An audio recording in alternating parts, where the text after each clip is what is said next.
What's happening? What's happening? Spirits don't want me to talk about ritual garb.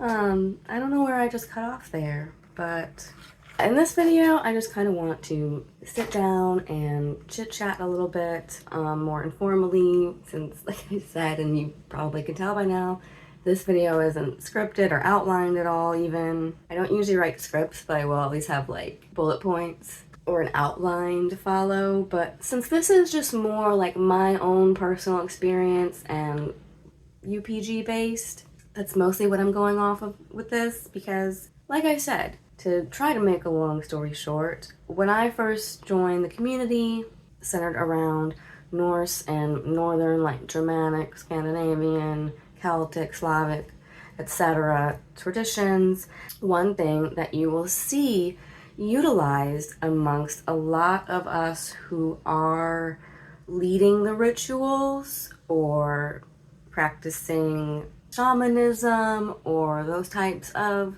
meditative activities is the use of ritual garb. And that over the years has kind of expanded just from having specific outfits that you might choose to wear during gatherings or specifically during rituals into having things like elaborate headdresses like this one. But again, I'm gonna go off on a tangent and just talk about how amazing that gathering was, but that's for the next video.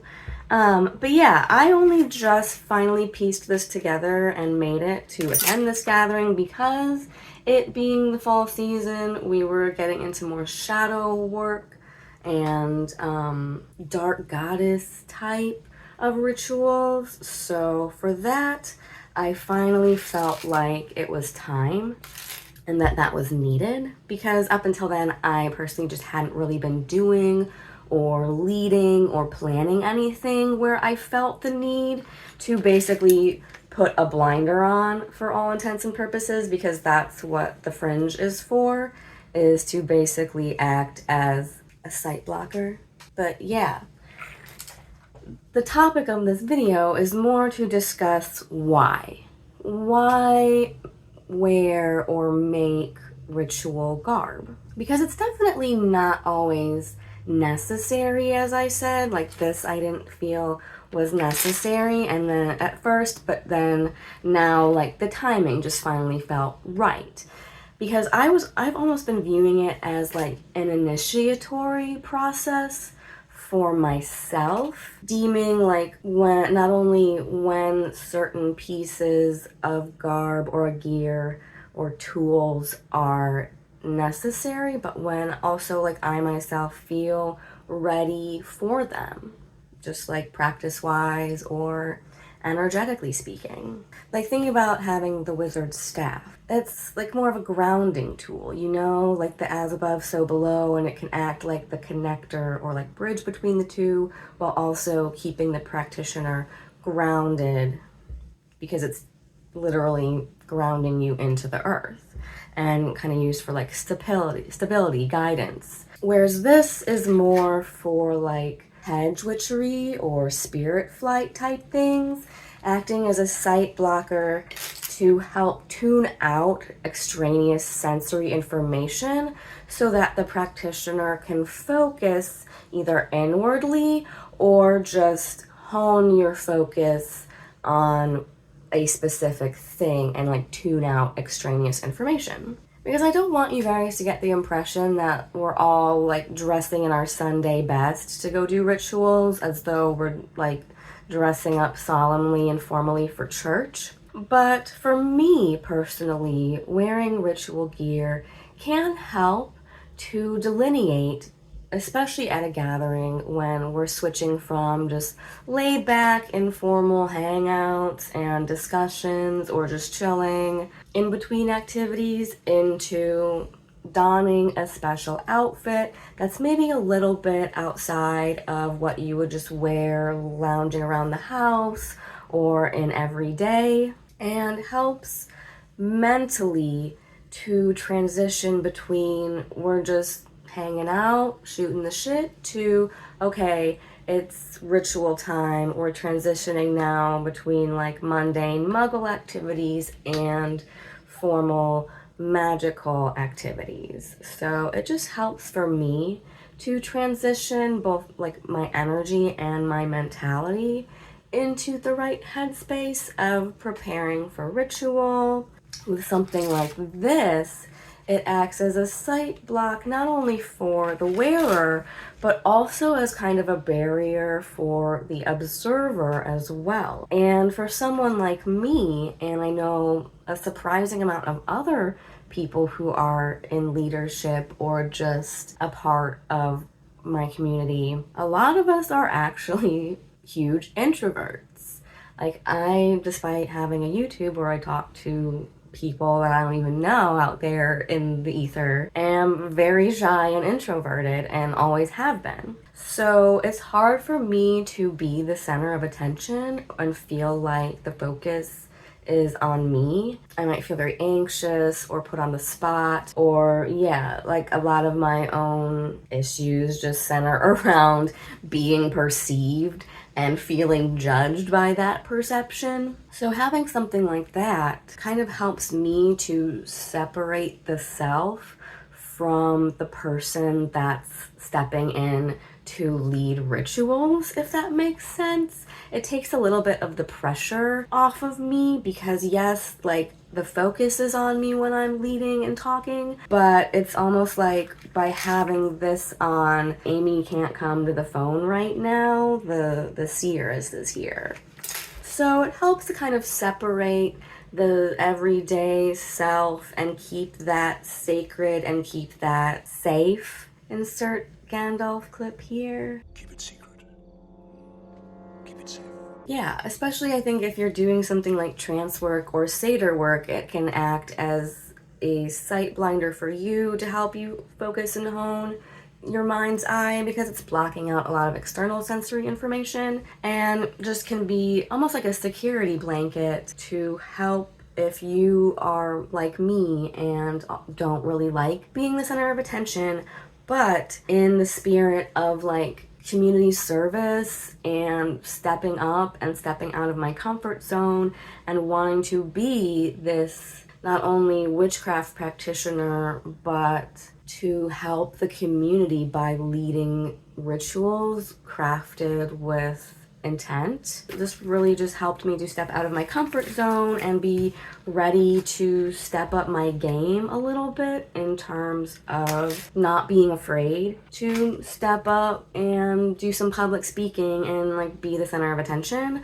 but also feel like I can delineate my normal everyday mundane self from the pagan practitioner ritual leader self. I hope that makes sense. I surveyed the community to see like why they choose to wear ritual garb, and I got a lot of very similar answers.